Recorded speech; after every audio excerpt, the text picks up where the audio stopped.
Hello and welcome guys to our YouTube channel GPAT cracker.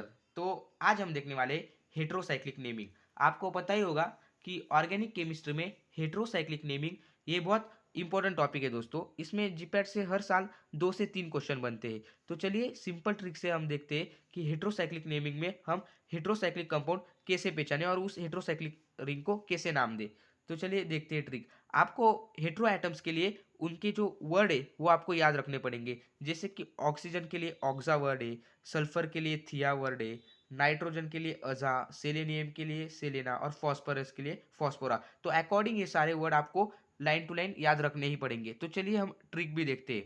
तो दोस्तों, अगर 3 ring का कंपाउंड है, अगर 3 रिंग का कंपाउंड है तो आपको प्रीफिक्स लगाना पड़ेगा आई आर। अगर 4 रिंग का कंपाउंड है तो आपको प्रीफिक्स लगाने पड़ेगा ई टी। तो अकॉर्डिंग टू आप देख सकते हो। तो आपको एक ट्रिक याद रखनी है, इरेटोलिन इपोकोनिक। इरेटोलिन इपोकोनिक क्या है? तो ये आई ड्रॉप का कंटेंट है दोस्तों। अगर आपको चेक करना होगा तो आपके पास ही के मेडिकल स्टोर में जाइए और उनको बोलिए इरेटोलिन इपोकोनिक का आई ड्रॉप दो, तो वो आपको दे देंगे। यही उसका कंटेंट है दोस्तों, उस आई ड्रॉप का, इरेटोलिन इपोकोनिक। तो इससे आपको याद रह जाएगा।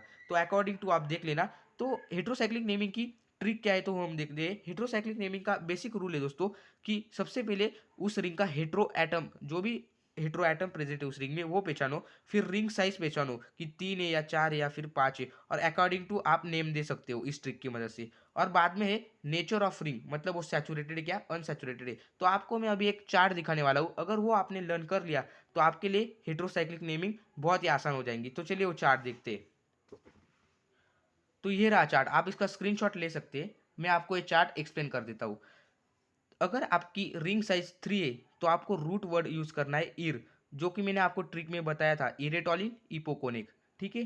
तो अकॉर्डिंग टू 3 4 5 6 7 8 9 10 जो भी आपकी रिंग होगी आपको वो वर्ड यूज करना है। फिर आपको देखना है कि सैचुरेटेड है या अनसैचुरेटेड है आपकी रिंग। अगर रिंग सैचुरेटेड है तो आपको लगाना है ए एन ई आखिर में। ठीक है। अगर आपकी रिंग सैचुरेटेड है तो आपको आखिर में वर्ड के ए एन ई लगाना है। और अगर वो रिंग नाइट्रोजन कंटेनिंग है, मतलब उसमें अगर अजा ग्रुप है, तो आपको 3 4 5 रिंग में लगाना है ईडिन। ठीक है।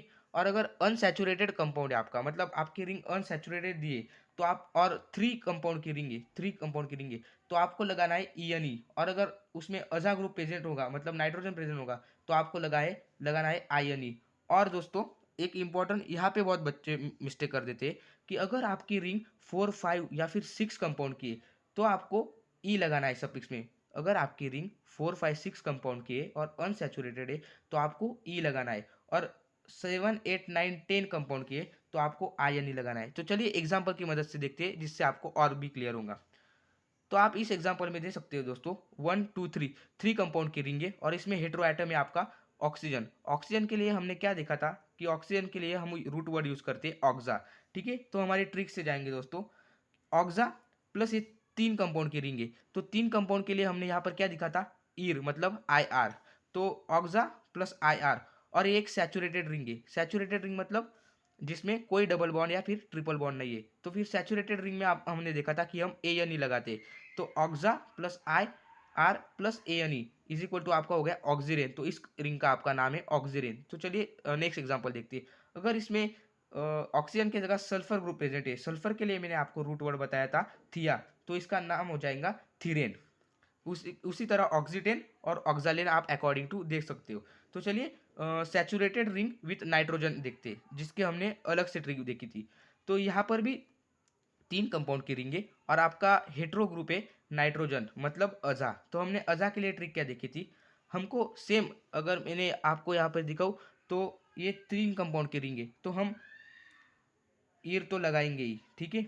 और नाइट्रोजन प्रेजेंट है तो हम अजा लगाएंगे। तो आप यहाँ पे देख सकते हो अजा प्लस ईर प्लस ईडिन। अब आप बोलेंगे यहाँ पे ईडिन क्यों लगाया, क्योंकि आपको मैंने इस चार्ट में बताया था, अगर 3 4 या फिर 5 कंपाउंड की रिंग है और नाइट्रोजन ग्रुप प्रेजेंट है तो आपको एन की जगह लगाना है ईडिन, इसलिए हमने यहाँ पर ईडिन लगाया है। तो ठीक है, इसका नाम हो गया अजीरिडीन। उसी की तरह अकॉर्डिंग इसका नाम हो जाएगा अजेटिडीन। तो अकॉर्डिंग टू आप देख सकते हो, इससे आपकी हेट्रोसाइक्लिक नेमिंग बहुत पक्की हो जाएंगी। यहाँ पर देख सकते हो, आप इस चार्ट का स्क्रीनशॉट ले लो। मैं तो कहता हूँ आप इस चार्ट का स्क्रीनशॉट ले लीजिए और ये चार्ट लर्न कर लीजिए। आपको कोई भी रिएक्शन और या फिर कोई भी हेट्रोसाइक्लिक नेमिंग की आइडेंटिफिकेशन हार्ड नहीं जाएंगी। तो चलिए मिलते हैं किसी नेक्स्ट वीडियो में किसी नेक्स्ट ट्रिक के साथ। तब तक के लिए बाय बाय।